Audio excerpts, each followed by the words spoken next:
Hello everyone, আশা করছি তোমরা সবাই ভালো আছো। আজকে আমি ইংলিশ গ্রামারের একটি নতুন ক্লাস নিয়ে এসেছি। আজকের টপিক হচ্ছে আর্টিকেল, যেটা কিন্তু ইংলিশ গ্রামারের খুব গুরুত্বপূর্ণ একটা টপিক, কারণ এসএসসি, এইচএসসি, ইভেন অ্যাডমিশনেও কিন্তু আর্টিকেল থেকে কোশ্চেন আসে। এখন তোমরা বেশিরভাগ সময় হচ্ছে ভুল করো, কোথায় এ হবে নাকি কোথায় এন হবে নাকি নো আর্টিকেল হবে। তো আজকের ক্লাসে আমি তোমাদেরকে এগুলা ক্লিয়ার করব যে ইভেন কোথায় নো আর্টিকেল হয়। হ্যাঁ, তো চলো দেখি। আর্টিকেল হচ্ছে দুই প্রকার, একটা হচ্ছে ইনডেফিনিট আর্টিকেল আর একটা হচ্ছে ডেফিনিট আর্টিকেল। তো ইনডেফিনিট আর্টিকেলের মধ্যে কি কি আছে দেখো, এ আর এন। আর ডেফিনিট আর্টিকেলের মধ্যে দেখো কি আছে, বি আছে কিন্তু। তো এখন দেখো, ইনডেফিনিট আর্টিকেল অর্থাৎ আ অর এন এর ব্যবহার। সাধারণ কোনো কিছু নির্দেশ করতে কিন্তু আ বা এন বসে।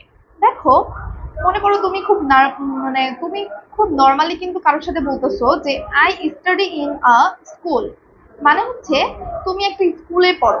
এখানে কিন্তু তুমি কোন স্কুলে পড়ো, তোমার স্কুলের নাম কি, এবং কোনো কিছু কিন্তু তুমি স্পেসিফিক করে বলো নাই, এজন্য এখানে কিন্তু আ হবে। ও আরেকটা কথা আমি একটু বলে নিই, যখন হচ্ছে এই ওয়ার্ডটা মানে শূন্যস্থানের পরে যে ওয়ার্ডটা হবে, এইটার প্রথম অক্ষর কনসোনেন্ট লেটার হোক আর ভাওয়েল লেটার হোক, তোমরা সবসময় খেয়াল রাখবা যদি এইটার হচ্ছে তোমার প্রোনাউন্সিয়েশনটা কনসোনেন্টের মতো হয় তখন ব্যবহার করবা এ, আর যদি এটা ভাওয়েলের মতো সাউন্ড দেয় তখন কিন্তু ব্যবহার করবা এন। তো দেখো এখানে কিন্তু আছে স্কুল। স্কুলের যে এসটা, এটা কিন্তু একটা কনসোনেন্টের মতো তোমাদেরকে সাউন্ড দিচ্ছে। তো এখানে তাইলে আমরা বুঝে ফেলছি নিশ্চয়ই যে এখানে কি হবে, এ হবে। এরপরে দেখো, he works in an office.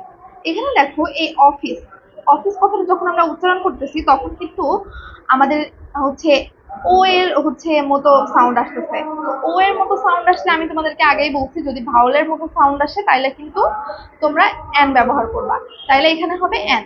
তারপরে দেখো, Bangladesh is a riverine country. এখানে কিন্তু খুব সাধারণভাবে বাংলাদেশকে সংজ্ঞায়িত করার ক্ষেত্রে আমরা বলি যে বাংলাদেশ একটি নদীমাতৃক দেশ। এখন এখানে আরেকটা জিনিস হচ্ছে একটি বোঝাতে, মানে কোনো কিছু একটি বা হচ্ছে খুব কম পরিমাণ, স্পেসিফিক কিছু না এমন বোঝাতে কিন্তু এ বসে। হ্যাঁ, আর এখানে দেখো রিভারাইন, এখানে প্রথম যে সাউন্ডটা, আর এর যে সাউন্ডটা, এটা কিন্তু হচ্ছে তোমার একটা কনসোনেন্ট। সো এখানে আমরা কি ব্যবহার করব, এ ব্যবহার করব। এরপরে আসো দি এর ব্যবহার। স্পেসিফিক করে বোঝাতে কিন্তু দি বসে, মানে কোনো কিছু নির্দিষ্ট করে বোঝাতে কিন্তু দি বসে। হ্যাঁ, যেমন we went to that restaurant and the soup was delicious. এখন দেখো, আমরা একটা রেস্টুরেন্টে গিয়েছিলাম এবং ওইখানে যে আমরা যে স্যুপটা খাইছিলাম ওইটা কিন্তু হচ্ছে খুব সুস্বাদু ছিল, এমন কিন্তু এই সেন্টেন্সটা দিয়ে বোঝাচ্ছে। তার মানে এই যে স্যুপটা আছে এটা কিন্তু ওই রেস্টুরেন্টের একটা নির্দিষ্ট স্যুপ, এখানে কিন্তু একটা এ হবে না, কারণ স্যুপ কিন্তু একটা হয় না। স্যুপ কিন্তু হচ্ছে নির্দিষ্ট করে এখানে বোঝাচ্ছে যে ওই রেস্টুরেন্টের স্যুপটা, এর জন্য কিন্তু এখানে দি হয়েছে। হ্যাঁ,